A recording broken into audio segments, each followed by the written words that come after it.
Today is Thursday, August 19th, 2021. This is Dirt Tracker Daily. I'm Justin Fiedler. Coming up, we have driver news from Roth Motorsports. Paul McMahon has to sit out. We've got last night's results from the BC39, and we look ahead to tonight's World of Outlaws late model and Lucas races. Before we dive in, if you like what I'm doing here, please subscribe to the show, leave a review, and hit those follow and notification buttons depending on where you consume this. Make sure to follow at DIRTRACKR on Twitter, Instagram, Facebook, and TikTok. And don't forget, DIRTRACKR.com has a bunch more cool dirt racing stuff. Now let's get going. We'll kick off today's show with a few different sprint car news items from yesterday. First, after a successful week at Knoxville and Oski, Roth Motorsports announced yesterday that Kasey Kahne will pilot the 83 car for the remainder of the World of Outlaws Sprint Car Series season. Kahne picked up a top 5 at Southern Iowa Speedway before going quick time and finishing 6th on his prelim night for the Nationals. He then rounded out Knoxville with a top 10 in the Saturday finale. Grant Boyum will crew chief the 83 for the rest of 2021 as well. Kahne replaces Aaron Reutzel, who is under that suspension from the World of Outlaws, stemming from the chassis too big thickness issues a few weeks ago and his team messing with inspection stickers. If you'd like more details on that, I'll post a link to the Reutzel penalty video I did below in the link or in the description on YouTube. In response, yesterday, Aaron Reutzel did put out a statement about the penalties and his future. I believe it's the first time we've had public comments from Reutzel since all this started. He said, quote, "They, as in they, Roth Motorsports, made a proposal to finish out the season that I wasn't comfortable with. I felt it was best for us to part ways, and I'll pursue some other opportunities that have been presented," unquote. About the penalties specifically, Reutzel said, quote, "It's been a favorite car of mine for years, so I made the mistake of changing the sticker. I own up to it. It was a stupid mistake on my part and something I'll never do again. The car was never intended to be illegal in any way," unquote. There have been a lot of rumors about Reutzel being out of the car even after the penalty was served, but this at least makes it sound like he had a chance to stay. It's also nice to see someone admit to the penalty instead of either blaming someone else or denying it completely. Once the suspension has been served, it sounds like we'll see Aaron back somewhere. We'll just have to wait to see what the details of that look like. If you'd like to see the full release from Reutzel, you can find it at AaronReutzelRacing.com. The Outlaws kick off a 3-race weekend starting tomorrow. We'll obviously have more on that on tomorrow's show as well. Elsewhere, Paul McMahon will be sitting out of the All-Star competition for at least the next few weeks while he recovers from a concussion suffered during that wild prelim night crash at the Knoxville Nationals. That was the one that started with Carson Macedo and ended up wiping out quite a few cars. While he's healing up, Ian Madsen will take his place behind the wheel of the CJB Motorsports 5 car, starting with this weekend's All-Star shows at I-96 and Waynesfield. McMahon didn't compete on the Knoxville Saturday after the incident, while Madsen was an A-main starter, picking up a 16th place finish. Following this weekend, the All-Stars head to Pennsylvania to close out the month of August with shows at Grandview, Williams Grove, Lincoln, and Baps. The first of 2 nights of the BC39 for the USAC midgets took place last night at the dirt track at the Indianapolis Motor Speedway, and there were plenty of fireworks. The 8 heat races were won by Cole Bodine, Chase Randall, Tyler Courtney, Aiden Perdue, Justin Grant, Ryan Timms, Corey Day, and Kyle Cummins. Other drivers with strong runs included Chase Elliott, Kyle Larson, Logan Seavey, Kaylee Bryson, and Kevin Thomas Jr. Those heat races will determine tonight's qualifier lineup, and then following those qualifiers, we'll have our mains set.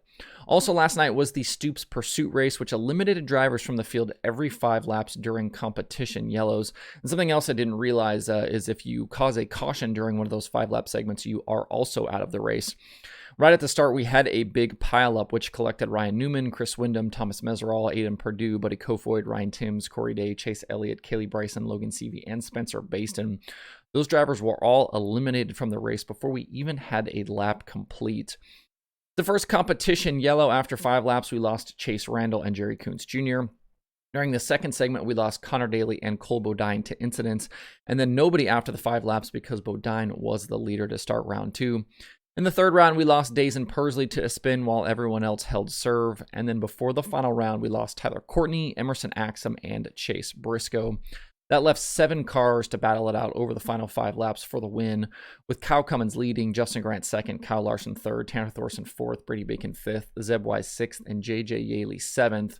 Once green, both Grant and Cummins basically ended up making mistakes on their own, handing the lead to Kyle Larson, who then drove away on a restart with 2 to go to bag the win. Larson's too good. You can't just hand him the lead like that.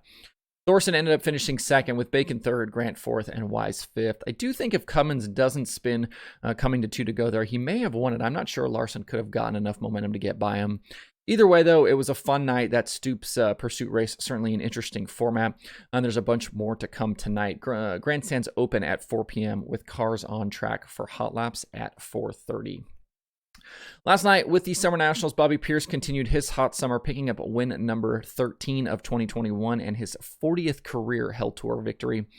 Following an opening lap caution, Pierce grabbed the lead from pole sitter Devin Moran on the complete restart and was out front officially for all 40 laps. Ashton Winger ended up second, Moran third, Mitch McGrath fourth, and Rusty Schlenk completed the top 5.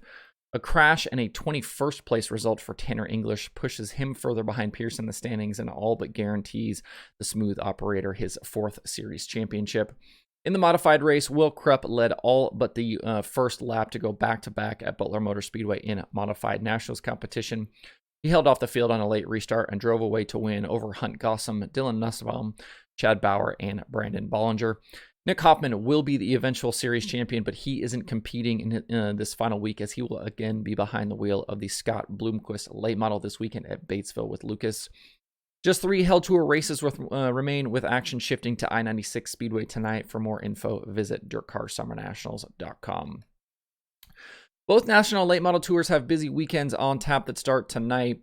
The Topless 100 is at Batesville Motor Speedway through the weekend for the Lucas Oil Late Model Dirt Series. Thursday and Friday are prelim nights featuring a full program of racing and 5,000 to win features. Drivers will earn points through the first 2 nights, which will set up Saturday's action that will be capped by a 100-lap, 40,000 to win main event. The top 16 in combined points will be locked into Saturday's feature. Last season at Batesville, Tim McCready and Jimmy Owens split the prelim nights, with Owens then going on to lead all 100 laps in the Saturday feature. He held off Earl Pearson Jr., McCready, Billy Moyer, and Dale McDowell. McCready will be looking to match that success this weekend as he tries to extend his points lead over Jonathan Davenport and Hudson O'Neill. For defending champion Owens, 2021 has been a battle with only 6 top 5s and 29 starts, but Batesville could be coming at a good time for him.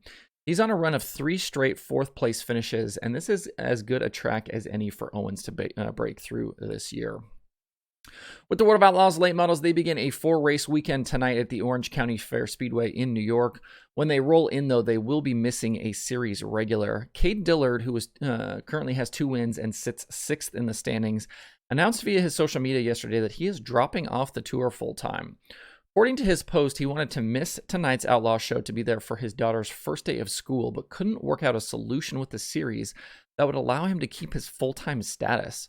That's true. It's a shame because Dillard has been one of the main contenders with the Outlaws the last few seasons. But as a dad that's missed a lot of things because of racing, I certainly don't blame him for making the decision. Family is just too important.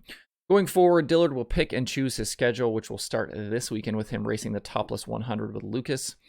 As for the Outlaws, the points battle between Brandon Shepard and Chris Madden continues, with Smokey really needing to start making big moves to claw his way back into the fight.